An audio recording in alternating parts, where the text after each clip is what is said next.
오늘 요한복음 1장과 창세기 1장과 시편 19편을 중심으로 해서 한번 창조기사 그리고 또 우리의 믿음 그리고 내일을 우리가 어떻게 바라보고 있는지를 한번 두루두루 생각해 보겠습니다.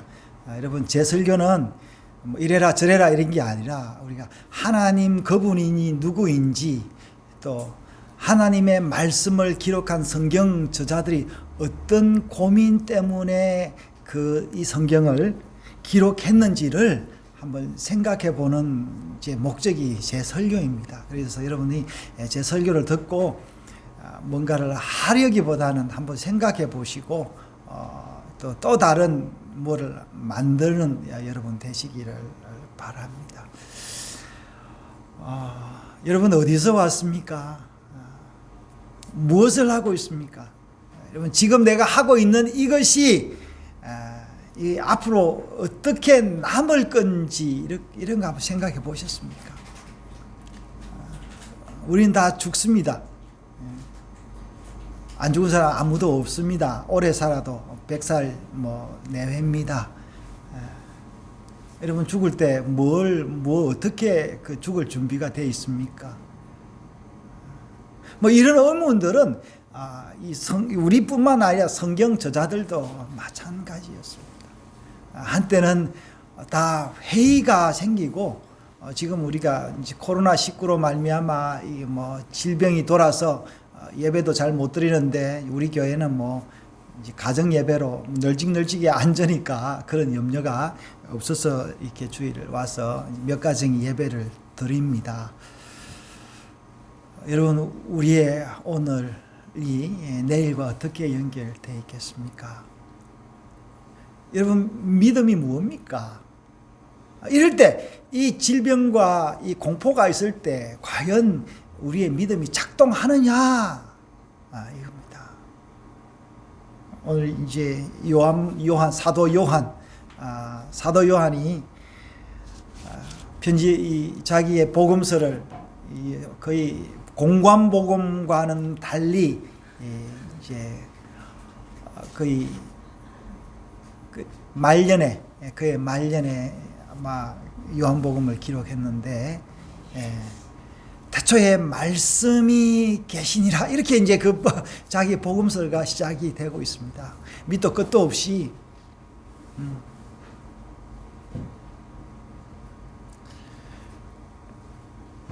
여러분, 우리의 믿음을 어떻게 설명할 수 있겠습니까?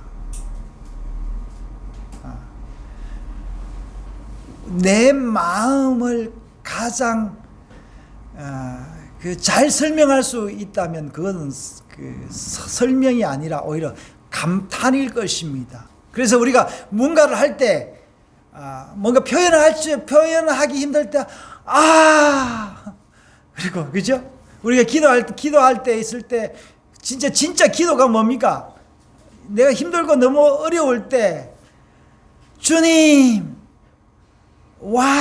왜 이렇게 하셨습니까? 이런 정도죠. 감탄입니다. 사도 요한이 자기의 복음서를 사람들에게 전하기 위해서 태초에 하나님 말씀이 계셨다라고 이야기를 합니다. 제가 이 말씀을 보면서 도대체 사도 요한은 이 말씀이 어디서 나왔을까요?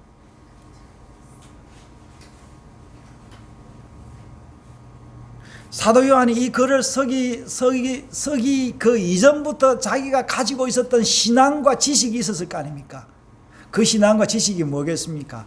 아마 사도 요한은 예수의 제자로서, 그리고 제일 막내로서, 나이가 어리고 사랑받은 그런 제자로서, 마치 야곱의 12아들 중에 가장 사랑받았던 요셉처럼 아마 사도 요한도 스승, 주인 예수로부터 아마 그런 사랑을 받았던 것을 이제 봅니다. 그래서 사도 요한은 자기가 그렇게 이야기하죠. 받는 제자, 이렇게 자기 스스로 이야기를 하고 있는데, 예수 그리스도로부터 형은 못할 많은 것을 받았겠지요. 근데 여러분, 대부분 다요, 사람과 사귀고 어떤 사건을 느끼고 나면은 다 실망을 하게 됩니다.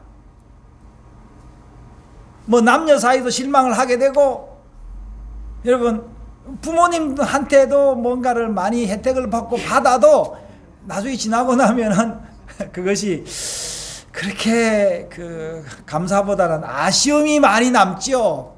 예. 그러나 이 사도 요한은 오히려 예수님에 대한 그 감정은 달랐습니다. 여러분, 하나님을 만났다면은 하나님을 만날 때마다 새로워져야 되는 것이 정상일 것입니다. 그런 제 경험이 그렇습니다. 성경을 읽을 때마다 성경이 지겨운 게 아니라 읽을 때마다 그 성경 말씀이 새로워져야 되는 게 정상입니다. 제가 지난 5년 동안 새벽마다 성경을 읽고 또 읽고 몇 분 읽다가 내 혼자 그 음성으로 이게 녹화를 했는데, 요즘은 유튜브로 이렇게 나누고 있지 않습니까? 왜 나눌 수 있냐면은 제가 읽는 그 말씀마다 새롭기 때문에 그렇습니다. 사도 요한은 예수가 죽고 난 다음에 살면 살수록 예수의 그 행적과 예수의 그 모든 전한 그 약속들이 새로워졌습니다. 그 새로워진 이 말씀을 어떻게 전할 수가 없었어요. 그래서 그 사모함이 너무너무 커서 그의 말년에는 계시록이라는 것을 환상을 글로 써서, 여러분 이게 쉬운 게 아닙니다. 하늘에서 계시록을 사도 요한에게 불러줘서 사도 요한이 계시록을 한 절 한 절 쓴 게 아니라 사도 요한이 하늘에 있는 그림을 본 거예요. 그림을 보고 그 그림을 본 그것을 자기 후대 사람들이 그 당시에는 뭐 영상으로 남길 수 있는 기계도 없었으니, 카메라도 없었으니까 뭐 그림도 뭐 그릴 수가 없었던지, 그 당시에는. 그래서 사도 요한이 글로 남긴 것이 계시록입니다. 여러분, 하나님 말씀이 새로운데 사도 요한은 이 요한 복음을 시작하면서 태초에 말씀이 계시니라. 예.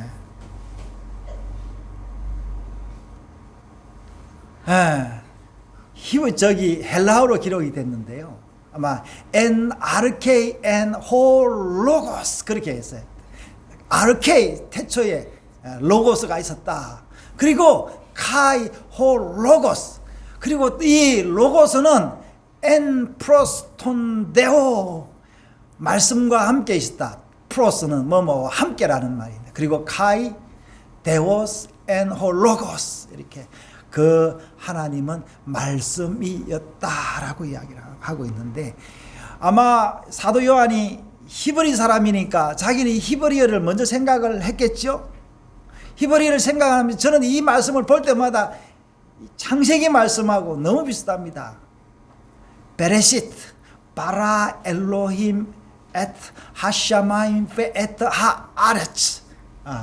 샤마임, 하늘에 대한 그 새로운 그 영감을 받았던 거예요.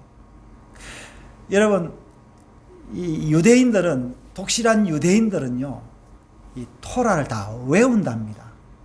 그래서 제가 어려서부터 성경을 읽지 않아도 저는 성경의 많은 구절이 외워집니다. 계속 보니까.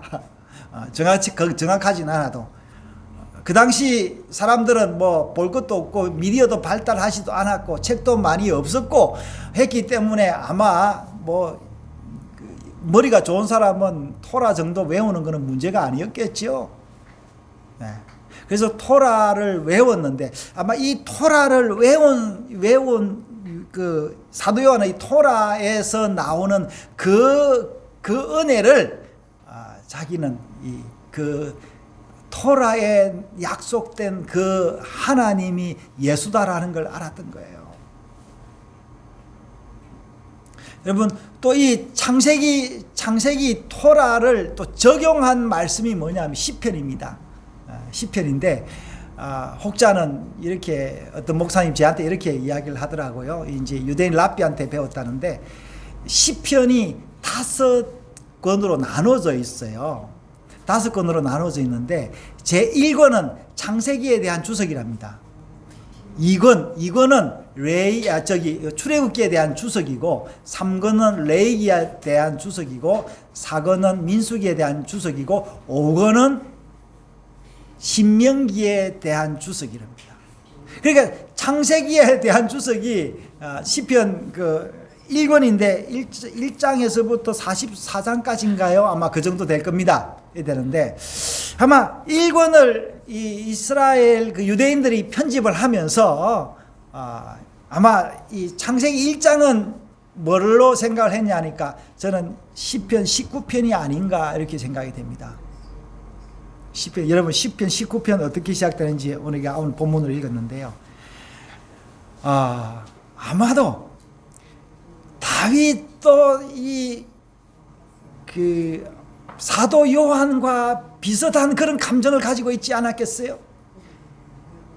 자기가 비록 왕이 되었고 나라를 위해서 정략 결혼을 해서 이 여자 저 여자하고 결혼을 해서 아이도 많이 낳았고 아이들이 자기들끼리 싸워서 지지고 뽑고 때로는 강간도 하고 죽이고 했지만 그 가운데서 그 아버지로서의 역할, 그 나라의 왕으로서의 역할을 유지할 수 있었던 그 한 가지는 하나님의 말씀 아니었겠나 싶습니다.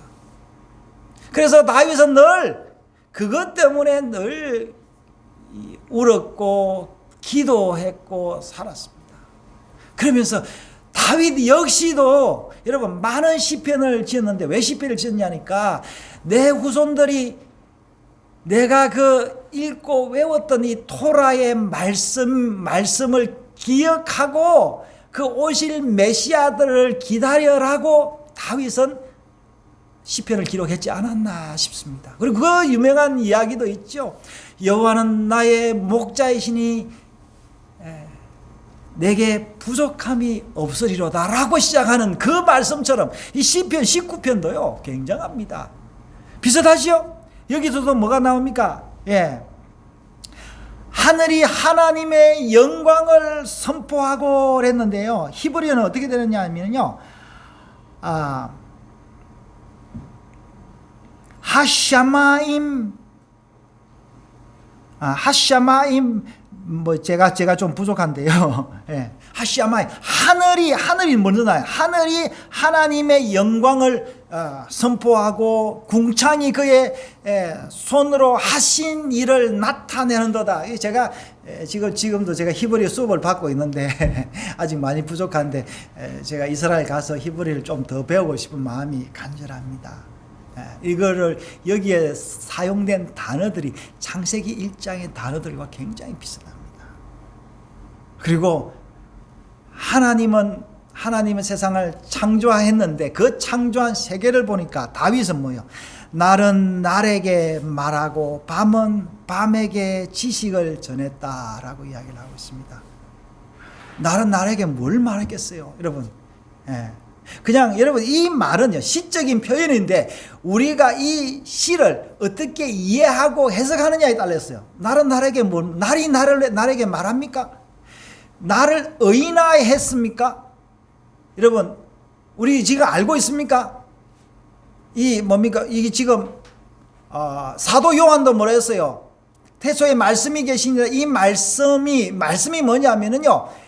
말씀 엔아르케호 로고스, 이 로고스는 뭐냐면 말씀이라 했는데 이 말씀은 우리가 번역하기로 이성입니다. 이성, 논리라고도 할 수 있죠.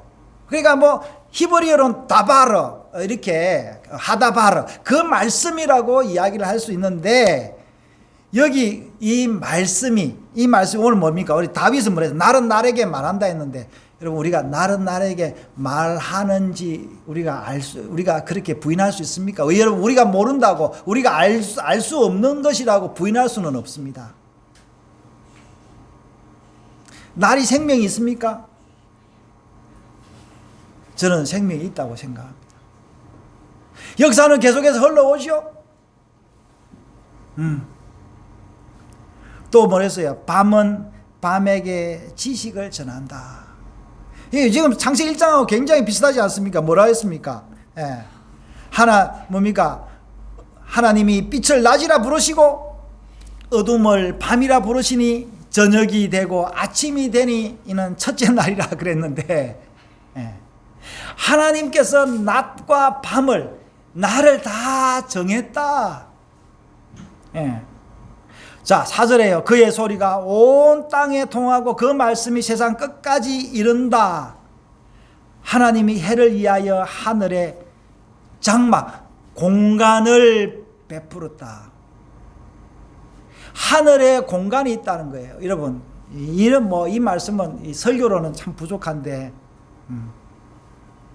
이런 사도 요한은 이 창세기의 이 베레시트 바라 엘로힘과 이 다윗이 했던 이 시편 19편, 하나님이 하늘의 영광을 선포하는 이 시편 19편을 읽고 아마 요한복음 1장을 기록하지 않았나 싶습니다.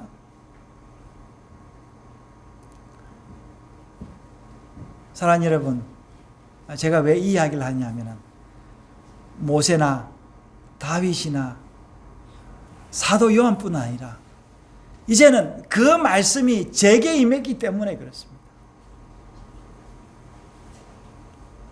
여러분, 제게 임한 이 말씀이 어떻게 나갈지 모르겠습니다.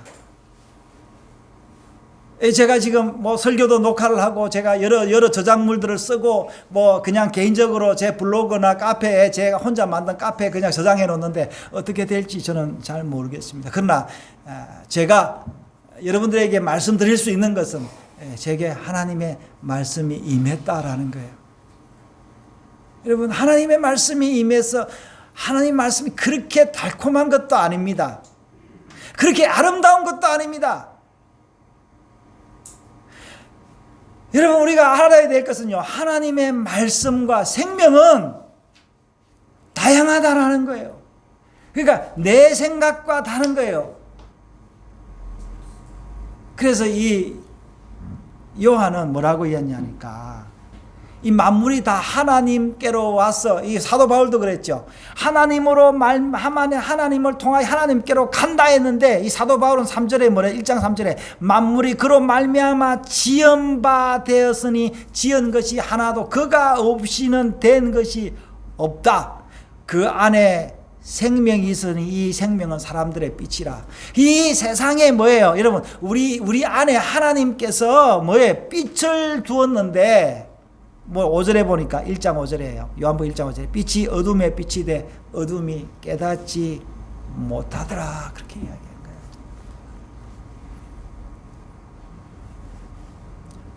여러분, 우리가 빛을 깨닫기까지는 내가 어둠인 줄 모릅니다. 그래서 여러분, 그 선지자도 아니고 성경 저자도 아니지만 소크라테스의 그 철학은 진리입니다. 예. 모르는 것을 아는 것이 지식이다라는 거예요. 너 자신을 알라라는 거예요. 사랑하는 여러분, 여러분이 어둠을 깨닫기 전에는 빛을 알 수 없습니다. 다시 말씀드립니다. 내 자신이, 좀 더 구체적으로 내 자신이 어둠인 것을 알기까지는 빛이 필요함을 알 수가 없습니다. 그래서 많은 선지자들이 뭐라고 했냐면은, 하나님을 만나거나 말씀을 만날 때 맨 처음에 뭐라 했습니까? 화로다 나여 죽게 되었도다. 그래서 천사를 만나거나 하나님의 사자를 만나면 다 죽는 줄 알았습니다. 그래서 예수님께서 뭐라 했냐면, 이 땅에 오시면서 뭐라 했습니까? 회개하라, 천국이 가까웠다라고 이야기했던 거예요. 여러분,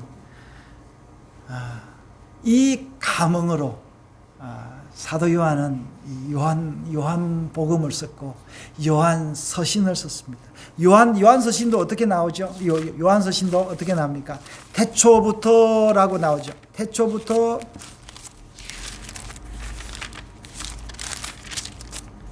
태초부터 있는 생명의 말씀에 관하여는 우리가 들은 바요, 눈으로 본 바요, 자세히 보고 손으로 만진 바라. 굉장히 비슷하죠. 요한복음하고 비슷하죠. 이 생명이 나타낸 바 된지라. 이 영원한 생명을 우리가 보았고 정언하여 너희에게 전하였노니 이는 아버지와 함께 계시다가 우리에게 나타내신 바 되니라. 그의 제일 마지막 작품 요한계시록은 뭐라고 이야기했습니까? 이 말씀에 대해 1장 3절에 뭐라고 하고 있습니까? 이 예언의 말씀을 읽는 자와 듣는 자와 그 가운데 기록한 것을 지키는 자는 복이 있나니 때가 가까웠다. 여러분, 말씀을 지키는 게 뭐겠어요? 보통 사람들은 말씀을 지키는 것을 그 선행이나 행함으로 생각을 하는데, 말씀을 지키는 것은 뭐냐면 말씀을 잊어버리지 않는 거예요. 말씀을, 약속을 잃어버리지 않는 겁니다. 자, 여러분, 친구 간에 약속을 했어요. 물건에 대한 약속을 했는데 물건을 잃어버린 게 나쁩니까? 아니면 그 약속을 잃어버린 게 나쁜 겁니까? 약속을 잃어버린 게 나쁜 거죠. 여러분, 하나님이 우리에게 물질과 약속을 주셨어요. 근데 우리는 뭐를 지키려고 합니까? 물질을 지키려고 합니까? 약속을 지키려고 합니까? 잠언 솔로몬이 이야기했어요. 돈보다 명예를 택해라 그랬어요. 보이는 것보다 안 보이는 걸 택해라. 여러분, 친구 간에 우정이 파괴되고 부부 간에 이혼하는 이유가 뭐겠습니까? 이 언약을 지키지 않아서 그런 거예요. 물질 때문에 그런 게 아닙니다.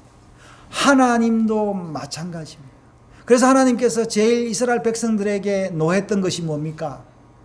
우상을 숭배했던 거예요. 하나님을 숭배하지 않았던 거예요. 그래서 하나님께서 가장 중요하게 생각하는 게 뭐냐면은 안식일을 기억하여 거룩히 지켜라 했습니다. 안식일을.